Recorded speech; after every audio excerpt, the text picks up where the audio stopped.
Hey, this is Obelisk speaking, doing a One Piece chapter review, and today's chapter is 1032. Oh, and it's called Odin's Beloved Blade. And we see a cover page, and I guess it's a request of Yamato doing deliveries with some cats, and we see that all-powerful side bosom being shown there. And we start off surprisingly not where we left off, and we see Marco and Izo.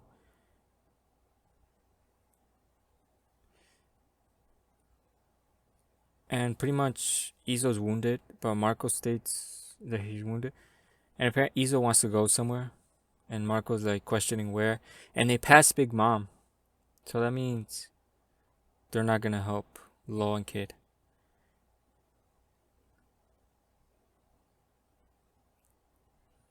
So they pass Big Mom. I don't know why they passed, and Big Mom appears to be still in that deranged form. Cannons are blasting, so battle is going on. And we see that uh, Apu is still trying to get on Yamato's good side. And the number Fugi, I don't know what number it is, Fugi, is still following Yamato, and Yamato's telling not now, she's busy right now. And apparently X Drake is still following Apu. You haven't learned your lesson yet. And we see that the number here, he's part centaur. Yeah, which is strange and also pretty cool. It makes him look much more badass. I kind of think he does. Looks more badass, especially with the hair like that and all that stuff. So he's pretty cool. I'm liking this dude. And we see Yamato telling him, "It's nice to see you again, but I'm in a hurry." So I guess they're friends, Yamato and Fugi. So that's a plus in my opinion. And then we see that they're walking, and the funny thing here is that both Robin and Baroque fall on Fugi's hair. I'm just gonna call him Fugi for now. And we see that CP0 is in hot pursuit, and then we see the specter that Kanjiro created engulfs them. They see it happen, but I guess they can't dodge because they're in midair. But can't they do the suru or like the skywalk? So they barely dodge it. So now Buruk and Yamato are on top of Fugi's hair, which is following Yamato. They're so close. I want to see them meet. But then Yamato makes an astute observation here that this thing is phasing through walls, and if it continues like that, it's gonna hit the explosive area. Oh, the explosive area. The explosive area, and she has to hurry. And now apparently she needs Fugi's help. So Fugi or Fuga is following Yamato. And I guess Baroque and Robin jump off. So they don't meet. This is kinda they don't meet yet. Disappointing. And we see that it appears it didn't take no damage. The CP0. And then we see Apu here saying that he's taking pictures, and he's saying he's gonna sell this to Big News because this is Big News. And then the one with the mask here, the shorter one, instantly attacks Apu, and it appears that Apu has been injured, and he gets knocked out. He does like the Shigan or the finger thing that Robolucha used to do, and we see blood happening. So that happened, and it's stated here, and X Drake's here, and it's stated X Drake. Don't you think we're aware of exactly who you are? And he immediately starts attacking him. So my question here: are they aware he's part of Sword, or he's a government agent? What's going on here? But Apu is not out, and he does say to her, but he also states, "I have armor Mahaki, you idiot." He states that. And it appears the battle has shifted here, which I guess is in a good way. That means Apu probably won't be defeated. He's defecting, full on defecting. And it appears here that it's going to be X Drake and Apu versus CP0, which is good. And also bad, because now the whole Robin plot line kind of gets resolved. Well, partially gets resolved. Temporarily, I guess. So I don't know the outcome of these battles because I don't. Supposedly these CP Zeros are supposed to be the top notch. They're supposed to be above Robolucci. So, and Robolucci is impressive. So we have to wait and see what happens with them. And then we see that Momonosuke is still doing his thing. He's still doing clouds, and we see. I guess we're seeing more clouds. Maybe it's working. Maybe it is working. And then we go back to Zoro and King, and King does the most cringe face ever, and it appears he has the rubber properties. And I wonder if Oda's gonna make an excuse because he's wearing all rubber, because he's like an what do they call them, SMNs or whatever they call them. But he has all rubber, and maybe that's Oda's excuse for him to be able to do that. So he stretches his face and lets it go, and it shoots out like a missile. And Zoro states that how can it block that's like a laser beam? He's saying he can't block that because it's like a laser beam. So that's how fast that shoot out. And it retracted back. And you know the funny thing is King says that this is how they hunt the Peronos. It hunted in the past. I don't think that's how they hunted. But I guess that's Oda making fun of himself. And we see that Zoro's having a real difficult time fighting King because he's flying and Zoro doesn't have that much flying moves. He does do the black rope dragon twister and he does get caught in it, but apparently he blocks it with his wings.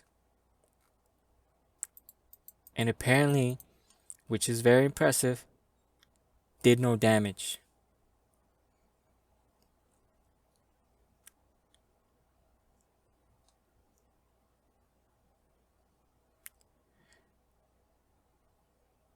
And I guess Zoro does ask a question. So between the dragon and the dinosaurs, soak up damage like nobody's business.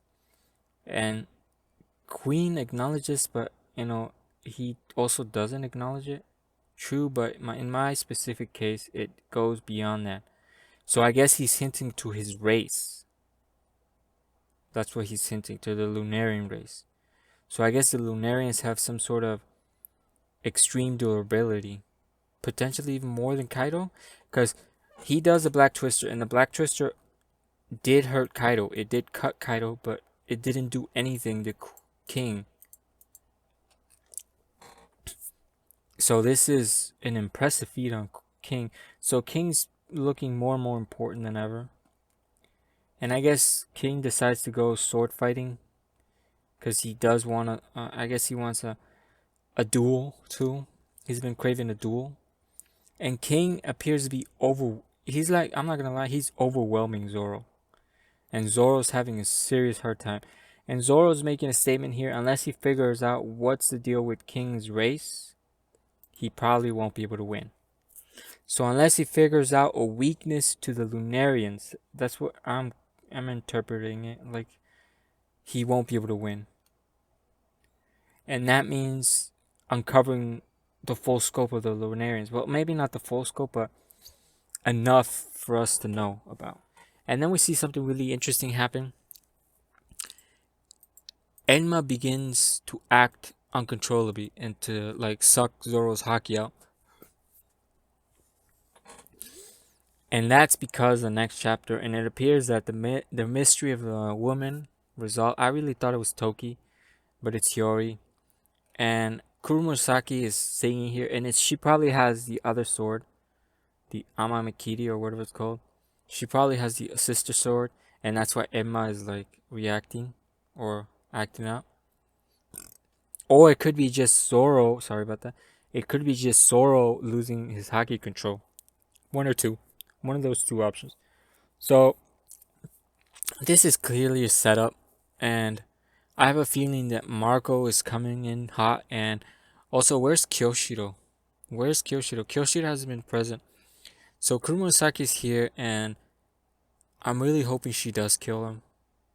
This dude has died so many times that it's ridiculous. It's like Kinemon. Kinemon's literally a torso and he's still alive somehow. So this is ridiculous. He should be killed. And Kumurosaki or Hiyori should be able to do it. Should kill him. And I'm really impressed the way Oda draws her when we see a close up of her face. This is really detailed here. Well, in terms of manga. So this is really good.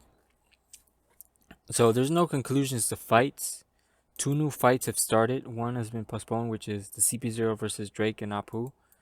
And Yamato is still on her path, but now she has an ally. Momonosuke is still doing his thing. And the fight between